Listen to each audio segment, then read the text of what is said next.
English speaking in 1 week, be fluent in 1 week, 1 month। और आप English speaking सीख सकते हैं बिना किसी ग्रामर के।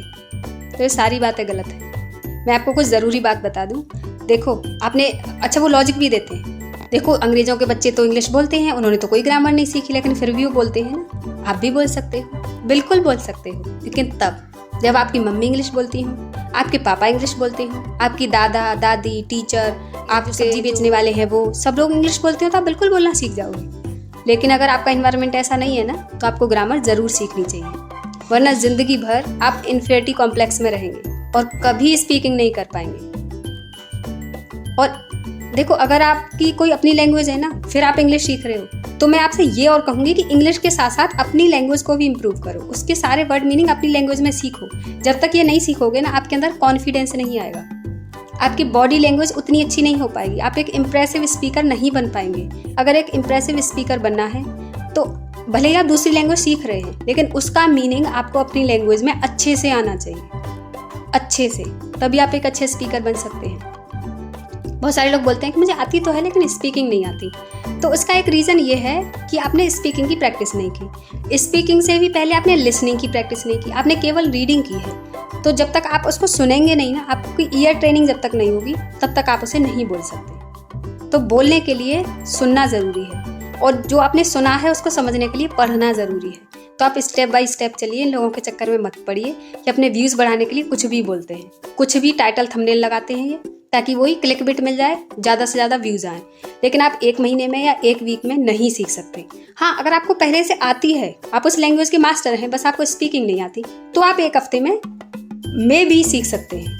90% चांस है कि आप सीख जाएं।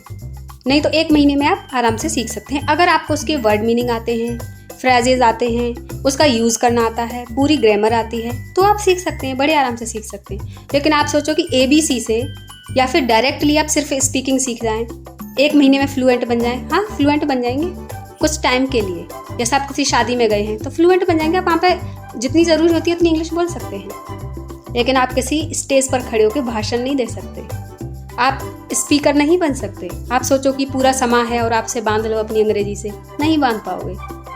आपके माइंड में सेंटेंस ही नहीं आएंगे कि आपको नेक्स्ट बोलना क्या है। तो लोगों की बातों में मत आइए, पहले अपने आप को एनालाइज करो कि आपको क्या क्या रियल में आता है। और इस समय ना खुद से झूठ मत बोलना। जैसे दूसरों से बोलते हैं ना कि मुझे ये आता है, मुझे वो आता है, खुद से झूठ मत बोलना। इस बार अगर आपने खुद से झूठ बोला ना, आप फंस गए।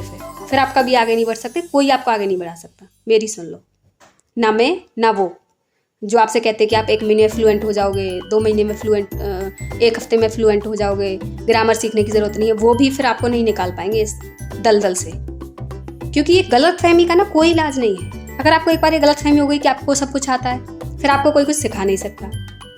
तो इसका इलाज ना आपको खुद ही करना पड़ेगा। पहले इस गलतफहमी से बाहर आओ कि आपको सब कुछ आता है।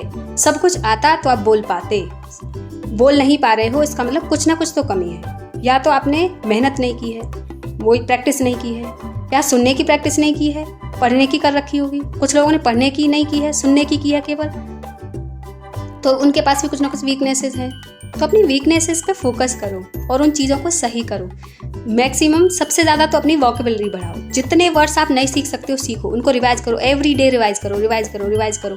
फिर उनसे रिलेटेड सेंटेंसेस रिवाइज करो, रिवाइज करो। सुनो, पढ़ो और सुनो, पढ़ो और सुनो। किसी भी चीज़ को 4 बार पढ़ो, 4 बार सुनो, तब 1 बार बोलो। आपकी लैंग्वेज परफेक्ट होगी, क्यों नहीं होगी? लेकिन आपको तरीका आता नहीं है। आप उनकी बातें सुन सुन के बस हवा में उड़ जाते हो। आप सोचते हो हाँ इसने सीखा है, मैं भी सीख जाऊंगा। तो इसको थोड़ा सीरियसली लो, मूर्ख मत बनो, दूसरों की बातों में मत आया करो। अगर आपको सीखना है तो सबसे पहले वर्ड मीनिंग सीखो, फिर उनको सेंटेंसेस सीखो, छोटे छोटे फ्रेज सीखो, फिर सेंटेंस सीखो। और पहले उनको पढ़ने और लिखने की प्रैक्टिस करो, फिर सुनने की प्रैक्टिस करो, तब बोलने की प्रैक्टिस करो। और हर चीज़ में प्रैक्टिस लगेगी। बिना टाइम के, बिना एफर्ट्स के कुछ नहीं मिलता। ये आपके लिए बिल्कुल नई लैंग्वेज है। और अगर आपकी एज ज़्यादा है ना, जितनी आपकी एज ज़्यादा है उतना ही आपको सीखने में मुश्किल आएगी। छोटे बच्चों के लिए सीखना आसान होता है, जैसे जैसे हम बड़े होते हैं हमारी लैंग्वेज, नई लैंग्वेज या कोई भी नया स्किल सीखना मुश्किल होता जाता है। ऐसे कुछ ही लोग होते हैं जिनके लिए एज मैटर नहीं करती, वो किसी भी एज में कुछ भी सीख लेते हैं, लेकिन सब लोगों के लिए ऐसा नहीं है। तो इसलिए पहले अपने आप पे फोकस करो, अपने आप को समझो कि आपको क्या आता है क्या नहीं आता है, फिर उस हिसाब से आगे बढ़ो। ठीक है, बस आज के लिए इतना ही। फिर मिलते हैं किसी नेक्स्ट वीडियो में किसी नेक्स्ट टॉपिक पर।